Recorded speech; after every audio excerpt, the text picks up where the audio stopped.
ऐसा है कि मैं तो कई महीने बाद पुरी आया हूँ और कार में बैठे बैठे हमने कहा कुछ नया निर्माण हो रहा है मंदिर के वो चारों ओर। कार में बैठे बैठे मैंने देखा, किसी से जानकारी नहीं ली। धार्मिक राजधानी है पुरी। किसी राजा ने पुरी पर शासन नहीं किया, यह उड़ीसा का इतिहास। शंकराचार्य का यह मठ है, ये भी इतिहास है। ईस्वी सन से 507 वर्ष पूर्व शंकराचार्य का प्रादुर्भाव हुआ। उनके प्रथम शिष्य पद्मपादाचार्य महाभाग की यह गद्दी है। यह धार्मिक आध्यात्मिक राजधानी है। शुक्र नीति नामक एक ग्रंथ है, शुक्र नीति। संस्कृत टीका भी है, हिंदी अनुवाद सहित चौखंबा वाराणसी से प्रकाशित है। पुस्तक विक्रेताओं के यहाँ पुरी में भी वह सुलभ है। मंदिर के चारों ओर कैसा परिवेश होना चाहिए, सब वर्णन है शुक्र नीति में। आजकल के जो इंजीनियर और आर्किटेक्ट हैं, उनको भी चाहिए कि मंदिर के बारे में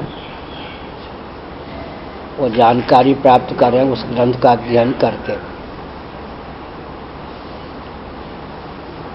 यहाँ हवाई अड्डा बनने वाला था आसपास। मैंने मुँह खोला तो यहाँ के व्यक्तियों ने कहना प्रारंभ कर दिया कि शंकराचार्य विकास पसंद नहीं करते। मैंने बहुत कुछ सोच समझ कर मुँह खोला था। और स्थिति है कि यहाँ के व्यक्तियों का स्तर तो इस योग्य हो कि हम जो बोलते हैं उसको सुन सकें, समझ सकें, उसकी दूरदर्शिता पर ध्यान दे सकें। मैंने कई साल पहले पूरी विकास के नाम पर कहाँ पहुँचा दी जाएगी ये अपना भाव व्यक्त किया। तपस्थली होती है, उसको भोग की स्थली और पर्यटन का केंद्र बना देना शासन तंत्र का व्यामोह होता है। विकास को लेकर जो बात चल रही है, इसी मंदिर पर जो नव निर्माण का कार्य चल रहा है उसका बुरा प्रभाव न पड़े, यही ना है आपका प्रश्न। तो जो प्रामाणिक आर्किटेक्ट हैं, इंजीनियर हैं, विशेषज्ञ हैं, किसी दल के पक्षधर न होकर सत्य के पक्षधर हैं, उन सबों से परामर्श लेकर, मार्गदर्शन लेकर सरकार को कोई कदम उठाना चाहिए था।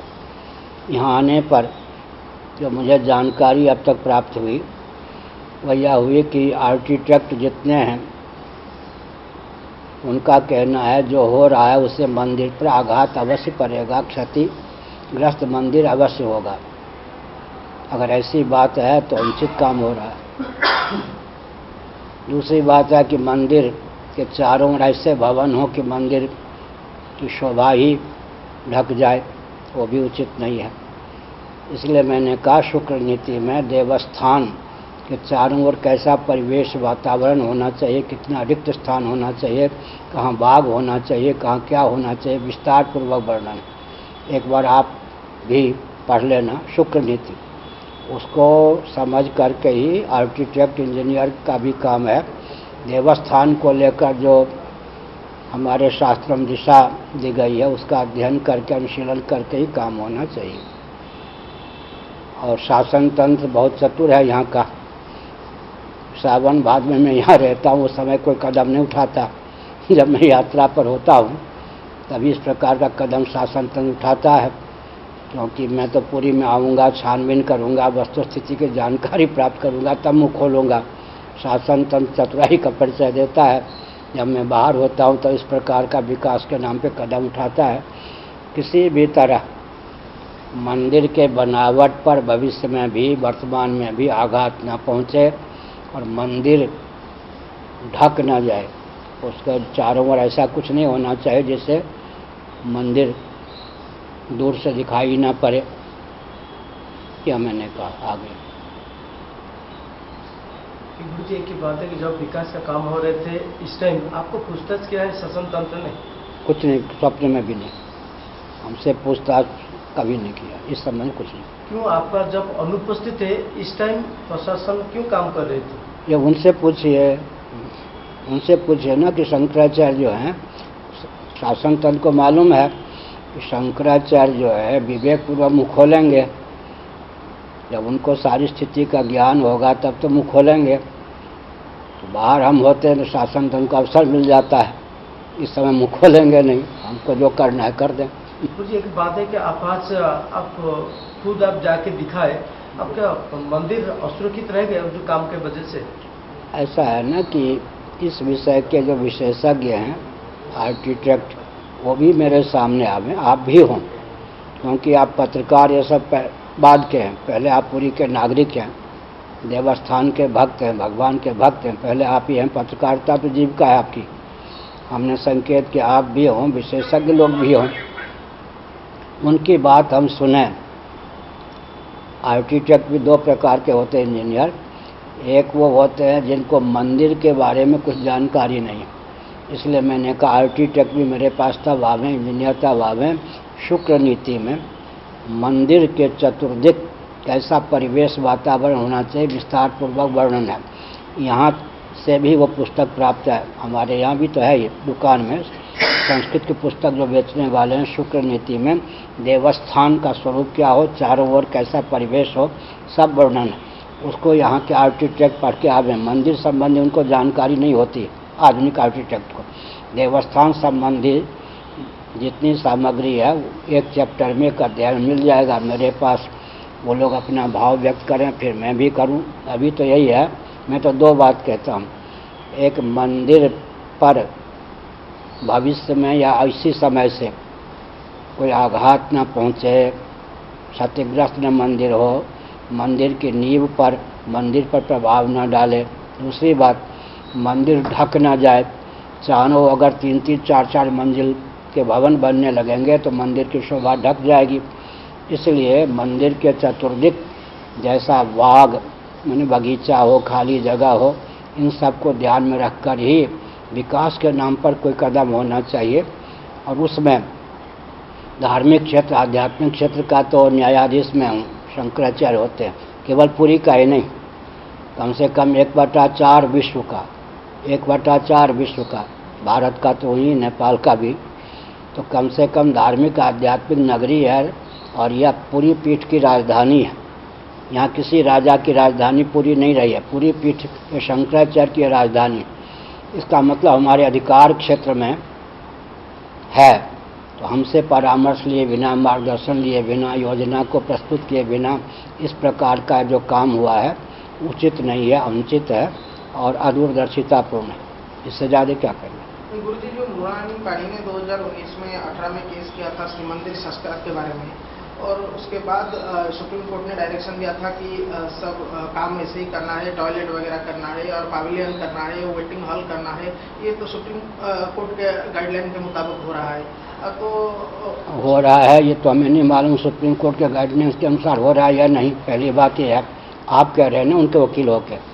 दूसरी बात यह भी है कि सुप्रीम कोर्ट ने कहा था, श्री जगन्नाथ मंदिर को लेकर ही जब केस गया था सुप्रीम कोर्ट में, मैंने तो केस दायर नहीं किया था, सुप्रीम कोर्ट के चीफ जस्टिस ने कहा था सेकुलर शासन तंत्र और संविधान को, न्यायालय को धार्मिक आध्यात्मिक क्षेत्र में हस्तक्षेप करने का अधिकार नहीं बनता। जी, अभी इस काम के बारे में यदि जानना चाहिए तो ए से जो आर्कोलॉजिकल सर्वे ऑफ इंडिया अभी तक भी एनओसी नहीं दिया है, उनका खिलाफ से काम हो रहा है। खिलाफ से काम हो रहा है तो कदम उठावे, जब उनको मालूम है। कौन कदम उठाएगा? कौन कदम उठाएगा? जनता तो मौन है। मैंने कोई ऐसी समस्या है जो संभावित आगे क्या होगी समस्या, 10 साल बाद क्या हो, एयरडम को लेकर मुँह खोला था ना, उस समय कहा गया था शंकराचार्य विकास नहीं चाहते। मेरे पूर्व प्रवचनों को लें, कितने साल पहले हमने मंदिर को लेकर चेतावनी दी थी, 3 वर्ष पहले ही। जो आप आज आए हैं मेरे पास, मैंने 3 साल पहले वक्तव्य दिया था। अच्छा, एरोडम के बारे में मैंने कहा था, कुछ व्यक्तियों ने कहा कि शंकराचार्य विकास के पक्षधर नहीं हैं। हवाई अड्डा बनने पर नई कॉलोनी भी बनेगी, ज़मीन तो छेकी जाएगी ही। कई एकड़ नई कॉलोनी बनेगी, उसमें आतंकवादी भी, बहिर्मुख व्यक्ति भी, तीर्थों की शोभा को, मर्यादा को नष्ट करने वाले भी बसेंगे। आगे चलकर शिव मंदिर जो पहले से आतंकवादियों के हिट लिस्ट में है, आज से नहीं, मुझे 27 वर्ष पहले से मालूम है, पूरी सूची मेरे पास कहीं है, अखबार में छपा था जम्मू में, कौन कौन से मंदिर भारत के वो उग्रवादी आतंकवादियों के हिट लिस्ट में है, उसमें पूरी मंदिर भी है। ऐसी स्थिति में सब खतरे का ज्ञान होने पर भी सरकार के द्वारा कदम उठाया गया है, किसके द्वारा? जी गुरुजी, एक बात है कि गजपति महाराज ने बोला है कि मंदिर पूरा सुरक्षित है इस काम को होने के लिए। गजपति जी और हमको लड़ाने का प्रयास मत कीजिए, गजपति जी अपने स्थान पर है, मैं शंकराचार्य अपने स्थान पर, समझिए। आपका काम लड़ाना नहीं है। गजपति जी ने जो कहा उनकी बात उन तक रहने दीजिए। आप हमारे सामने बैठे हैं। गुरुजी, अभी आप आया है कि प्रशासन ने तत्व भूमि को भोगभूमि बना दिया है मंदिर का। पर्यटन का केंद्र, शासन तंत्र का यही व्यसन होता है। सेकुलर शासन तंत्र का अर्थ होता है तपोभूमि को भोग भूमि बना देना, पर्यटन का केंद्र बना देना, अपनी जीविका का लूटने का केंद्र बना देना। शासन तंत्र का सब जगह यही व्यामोह होता है, समझ गए। तपोभूमि को भोग भूमि बना देना, जनता भी सोचते हो कष्ट नहीं होगा, बस क्या हवाई जहाज से हेलीकॉप्टर से झट से पहुंच जाएंगे। तपोभूमि को भोग भूमि बना देना, समझ गए। मैं एक संकेत करता हूँ, इतना उदाहरण बहुत बढ़िया। दिल्ली का नाम है निगमबोध, वहाँ यमुना तट पर आज भी घाट है, निगमबोध घाट। निगमबोध माने ब्रह्मा जी को सबसे पहले वेदांतों का जो स्फुरन हुआ, तेने ब्रह्म हृदय आदि कवये मुह्यन्ति यत् सूरयः, निगमबोध तीर्थ है। लेकिन आज अगर आप ही आस्तिक होने पर भी, पुरी के निवासी होने पर भी दिल्ली की यात्रा करो, सुनो, दिल्ली की यात्रा करो, आप कहोगे तीर्थ यात्रा में गया था, कहाँ गए थे? दिल्ली। आपके घर वाले भी हंस देंगे, साथी भी हंस देंगे, दिल्ली कोई तीर्थ है? जो दिल्ली इतनी बड़ी तीर्थस्थली थी कि उसके लिए निगमबोध घाट आज भी है यमुना तट पर, बहुत ऊंची तीर्थस्थली है पूरी। वहाँ आप जाओगे तो लोग हंस देंगे, तीर्थ यात्रा कहाँ गए? तो आप तो दिल्ली सैर करने गए थे। इसी प्रकार से मान लो पुरी को भी विकास के नाम पर कगार तक पहुंचा दें, जहाँ पर लोग हंसी करें कि तीर्थ कहाँ है। इसलिए देवस्थान की सुरक्षा के लिए मंदिर की शोभा ढके नहीं, और दूसरी बात है मंदिर सुरक्षित रहे। दोनों बातें, चारों दूर से भी चारों ओर दिखाई पड़े कि मंदिर है। मंदिर को ढकने वाली कोई सामग्री ना हो, कोई योजना ना हो, कोई मकान इत्यादि 3-4 मंजिल का ना हो, पहली बात यह है। दूसरी बात है मंदिर पर इस समय या भविष्य में 50 वर्ष आगे भी कोई बुरा प्रभाव न पड़े, ताकि मंदिर क्षतिग्रस्त ना हो। मरम्मत होती रहनी चाहिए, आपको नहीं मालूम है। और एक सज्जन थे, वो चल भी बसे, मंदिर तो टूटने की स्थिति में था। मैंने ही सबसे पहले कहा था, हाँ तो कहाँ, आंध्र आदि से आर्किटेक्ट मंगा करके मंदिर का जो जीर्णोद्धार हुआ सारा मेरे कहने पर हुआ। कितने साल में? 25-26 साल पहले। वो प्रतिहारी थे ना एक, हाँ क्या नाम था? हाँ, रविंद्र पटवारी को मालूम है। मैंने ही आवाज़ उठाई थी कि मंदिर जीर्णशीर्ण होने वाला है, मंदिर को पहले मंदिर की मजबूती को देखें। मेरे कहने पर यहाँ तक हुआ कि आर्किटेक्ट विशेषज्ञ बुलाए गए। विशेषज्ञों की टीम ने कहा कि सचमुच शंकराचार्य ने कहा है उस ढंग से मंदिर को खतरा है। उस समय लाखों रुपये नहीं करोड़ों रुपये लगा करके मंदिर को मरम्मत किया गया था, मेरे कहने पर, समझ गए। लेकिन गुरुजी आज का दिन में क्यों आपको पूछताछ नहीं किया है प्रशासन ने? अरे मुझसे पूछिए, आप भी हमसे न पूछते तो हम क्या करते? पूछताछ न करना, उनको डर है तो शंकराचार्य हस्तक्षेप करेंगे तो उनके विरुद्ध हम कुछ कहा हाथ पाँव चला नहीं सकते। तो जब राज्य सरकार को क्या बताना चाहिए आज, क्या संदेश देंगे इस काम के बारे में? क्या सरकार को क्या संदेश देंगे आप तो धर्मगुरु? जो मैंने दिया वही दे दिया, देंगे क्या? हम तो कह रहे हैं धार्मिक राजधानी पुरी है। शंकराचार्य जो है ना, शासकों के शासक होते हैं।